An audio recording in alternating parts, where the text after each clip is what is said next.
In the 1990s, when Red Bull first launched in London, they did something that sounds completely insane.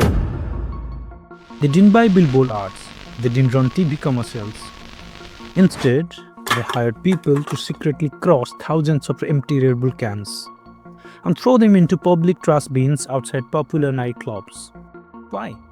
Because human psychology is flawed. When people walked out of the clubs and saw the trash overflowing with these weird blue and silver cans, their brain made an instant assumption. If everyone else is drinking this, it must be incredible. This was the beginning of the greatest marketing illusion in modern history. Today, you probably think Red Bull is an energy drink company. You are wrong. Red Bull doesn't manufacture their own drinks. They don't own the factories. In fact, Red Bull is a marketing empire that just happens to sell cheap, caffeinated sugar water for a ridiculous 300% markup. Here is how they brainwash the world.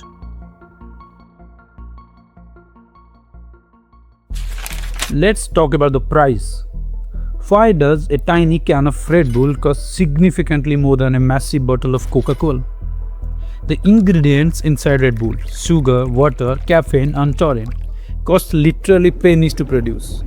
The high price isn't because of rare ingredients. It's a deliberate psychological trap called the placebo pricing. When Dietrich founded the company, his advisors told him to price it cheap, to compete with Coke. He refused. He knew that if a magic energy potion was cheap, nobody would believe it actually worked. By making it expensive, Red Bull triggered a cognitive bias. You pay $4 for a tiny can, so your brain convinces your body that it must be giving you extreme energy. You are not paying for the drink, you are paying for the placebo effect.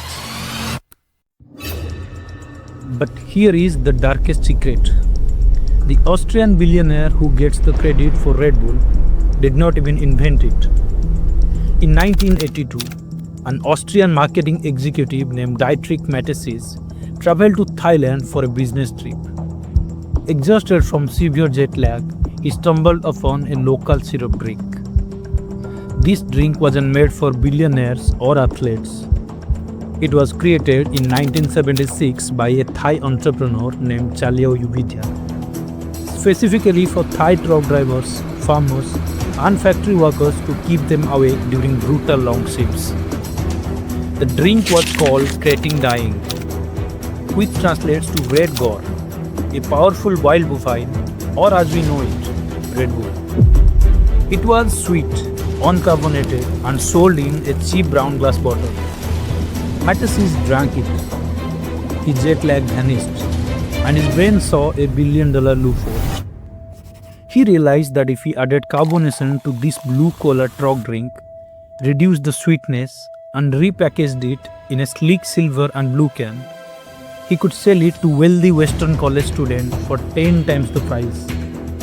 He approached Chaleo with a master plan. They both invested $500,000 of their own money. But the ownership structure was brilliant. They split the company 49% for Mateschitz, 49% for Chaleo, and the crucial remaining 2% went to Chaleo's son. The Thai family kept the ultimate control. Mateschitz took the exact formula, flew back to Europe, and rebranded a cheap high-level tonic into the ultimate symbol of Western adrenaline. This brings us to their ultimate masterstroke. Red Bull realized early on that traditional advertising is dead. If they tell you their drink makes you jump higher, you will ignore them. So, they stopped advertising the drink.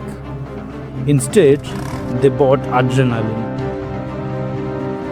They started with guerrilla warfare. They targeted universities, giving free crates to the most popular students, and drove fleets of customized Mini Coopers with giant cans on the roof around the campuses.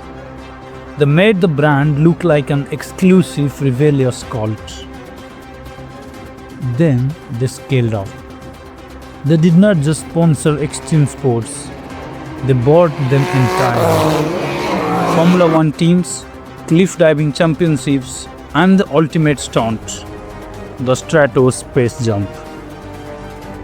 They spent $15 million to send a man to the edge of space just to jump out. But in return, they got an estimated $6 billion in global news coverage. When you see a guy free falling from the stratosphere with a Red Bull logo on his helmet, your subconscious mind instantly links the feeling of extreme danger and excitement to the taste of their drink. But the reality? The drink itself just gives you a 30-minute synthetic caffeine spike, followed by a massive sugar crash. They are not selling energy.